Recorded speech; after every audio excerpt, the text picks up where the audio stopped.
Guys welcome back to the Empuraan series.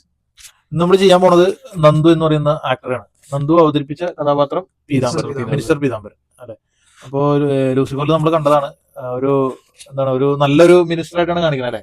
വളരെ കുറച്ച് സമയം അധികം corruption ഇല്ലാത്ത രീതിയിലാണ് കാണിക്കുന്നത്. അപ്പൊ അതുകൊണ്ട് പുള്ളി അതിനകത്ത് ആ ഒരു മീറ്റിംഗിൽ ഇറങ്ങി പോണതൊക്കെ നമുക്ക് കാണാൻ പറ്റും. വളരെ കുറച്ച് സമയം മാത്രമേ നമ്മൾ സ്ക്രീനിൽ കാണിക്കുന്നുള്ളൂ. അതായത് ഇപ്പൊ ബോബി വേറെ സ്ഥലത്തുനിന്ന് ഫണ്ടർ അറേഞ്ച് ചെയ്യുമ്പോൾ അത് ആരാന്ന് ചോദിക്കണതൊക്കെ ഉണ്ട് അല്ലെ. ഒരു കറപ്റ്റഡ് അല്ലാത്ത ഒരു മിനിസ്റ്റർ പോലെയാണ് അതിനകത്ത് കാണിക്കുന്നത്, ഗ്രേ ഏരിയ കാണിക്കണം. പിന്നെ നന്ദുവിനെ കുറിച്ച് പറയുകയാണെങ്കിൽ 1983 ലാലേട്ടന്റെ സർവകലാശാലയിലൂടെയാണ് സിനിമയിലേക്ക് വരുന്നത്.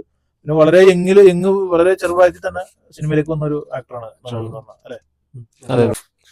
നന്ദു എന്ന് പറയുമ്പോൾ നമ്മള് ഈ പറഞ്ഞ പോലെ ലാലേട്ടന്റെ കൂടെ ഫസ്റ്റ് പടം സർവകലാശാലയിൽ വന്നു.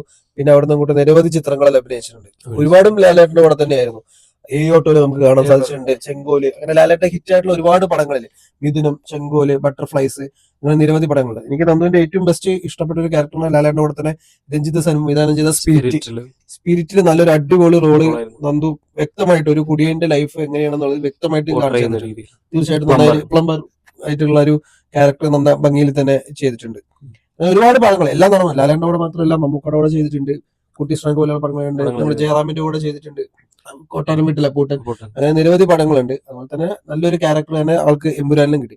ആള് ഈ ടീസറിൽ ഇറങ്ങുമ്പോൾ തന്നെ ആള് പറയുന്നുണ്ട് ഒരു ക്യാരക്ടർ ഇല്ല എന്ന് പറഞ്ഞപ്പോ രാജുവിനോട് ചോദിച്ചു വാങ്ങിച്ച ഒരു ക്യാരക്ടറാണെന്ന് പറഞ്ഞത്. ജസ്റ്റ് ഒരു നടക്കുന്ന ഒരു സീനാണെങ്കിൽ കൂടി എനിക്ക് മതിയെന്ന് പറഞ്ഞ് ചോദിച്ചു വാങ്ങിച്ചൊരു ക്യാരക്ടറും കൂടിയാണ് നന്ദുവിന്റെ ഈ ലൂസിഫർ എന്ന് പറയുന്നത്. അപ്പൊ അങ്ങനെ ഒരു ക്യാരക്ടർ ഇല്ല എന്ന് പറഞ്ഞ ഒരാൾക്ക് ക്യാരക്ടർ എഴുതിയിട്ട് കൊടുത്ത് ലൂസിഫറിൽ കൊടുത്ത് വീണ്ടും അത് എമ്പുരാനിലോട്ട് വരുമ്പോൾ തീർച്ചയായിട്ടും അത് അത്രയും പ്രാധാന്യ മികവുള്ള ഒരു ക്യാരക്ടർ തന്നെയായിരിക്കും. അപ്പൊ നമുക്ക് ഈ പൊളിറ്റിക്കൽ സൈഡ്, അതായത് രാംദാസ് സാറിന്റെ ഒരു കയ്യാളായിട്ടൊക്കെ ആയിരിക്കണം, അല്ലെങ്കിൽ അവരുടെ കൂടെയുള്ള ഒരു അല്ലെങ്കിൽ സ്റ്റീഫന്റെ പൊളിറ്റിക്കൽ കരിയറിലെ ഒരു പ്രധാനപ്പെട്ട ആളായിട്ടായിരിക്കും തീർച്ചയായിട്ടും നന്ദുവിന്റെ മിനിസ്റ്റർ പീതാംബരൻ എന്ന ക്യാരക്ടർ അതിൽ പോർട്രേറ്റ് ചെയ്യുന്നുണ്ടാവുക. അത് മാത്രമല്ല ചിലപ്പോൾ പൃഥ്വിരാജായിട്ടുള്ള ഒരു ബന്ധം കൂടി ഉണ്ട് അല്ലെ. ഡ്രൈവിംഗ് ലൈസൻസ് എന്ന സിനിമയില് പൃഥ്വിരാജിന്റെ കൂടെ ഉടനീളമുള്ള ഒരു ക്യാരക്ടറാണ്. ഡ്രൈവിംഗ് ലൈസൻസ് എന്ന സിനിമയില് ജൂനിയർ ആർട്ടിസ്റ്റ് ആയിട്ട് അഭിനയിക്കാൻ ഞാനും പോയിട്ടുണ്ട്. അപ്പൊ എനിക്ക് അതിന്റെ അവരുടെ ഒരു ബന്ധം അറിയാം. അതുപോലെ ഒരു 7 ദിവസം ഞാൻ ആ സിനിമയുടെ ഭാഗമായിരുന്നു.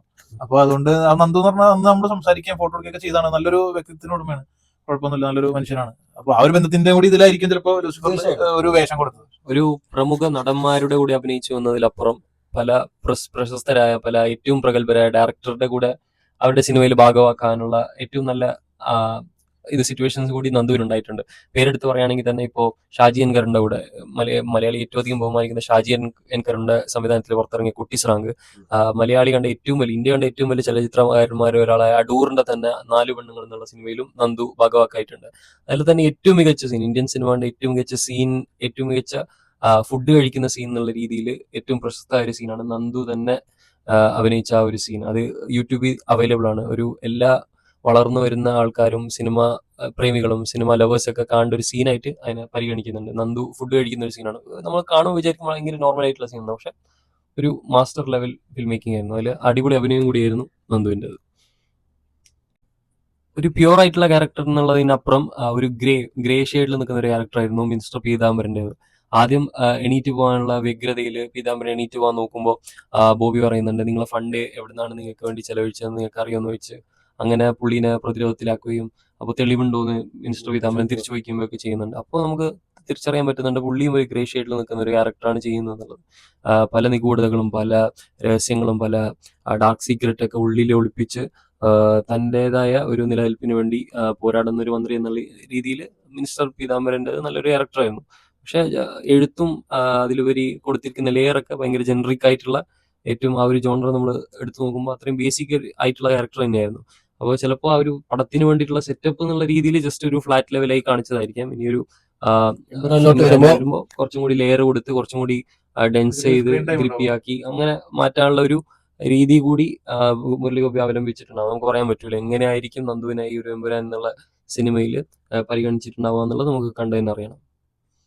പിന്നെ അധികം ആർക്കും അറിയാത്ത ഒരു ന്യൂസ് എന്ന് പറയുന്നത് അതിൽ ലാലേട്ടൻ വരുന്ന മറ്റേ ബ്ലാക്ക് അംബാസിഡർ കാർ 999 നമ്പറുള്ള കാർ ആക്ച്വലി അതിന്റെ നന്ദുവിന്റെ കാറാണ്. ആക്ച്വലി ആ നന്ദു അത് യൂസ് ചെയ്തുകൊണ്ടിരുന്ന കാറായിരുന്നു. പിന്നെ ഒരു ദിവസം ഇപ്പോഴും പൃഥ്വിരാജ് എപ്പോഴും കണ്ടിട്ട് ഇഷ്ടപ്പെട്ടിട്ട് ഈ സിനിമയ്ക്ക് വേണ്ടിയിട്ട് അങ്ങനെ വാങ്ങിച്ചെടുത്ത കാറാണ്. അത് തന്നെയാണ് നമ്മൾ ഈ പടത്തിലും ട്രെയിലർ ആ കാറിന്റെ സീൻ ഷോട്ട് മാത്രമായിട്ട് നമുക്ക് കാണാൻ പറ്റും. അപ്പൊ നന്ദുവിനെ പോലെ തന്നെ നന്ദുവിന്റെ കാറിനും ഒരു പ്രത്യേക ഒരു ക്യാരക്ടർ ഇതിൽ പൃഥ്വിരാജ് കൊടുത്തിട്ടുണ്ടെന്ന് വേണമെങ്കിൽ നമുക്ക് പറയാൻ സാധിക്കും. കാരണം ലൂസിഫറിൽ ലാലേട്ടന്റെ ഇൻട്രോ കാണിക്കുന്നതിന് ആ ഒരു കാർ ഇങ്ങനെ വരുന്നതും അപ്പൊ കാറും നന്ദുവിനെ പടത്തിന് അത്രമാത്രം പ്രാധാന്യമുള്ള ഒരു ഇതായിട്ട് നമുക്ക് കാണാൻ കാണാൻ സാധിക്കും. സാധിക്കും.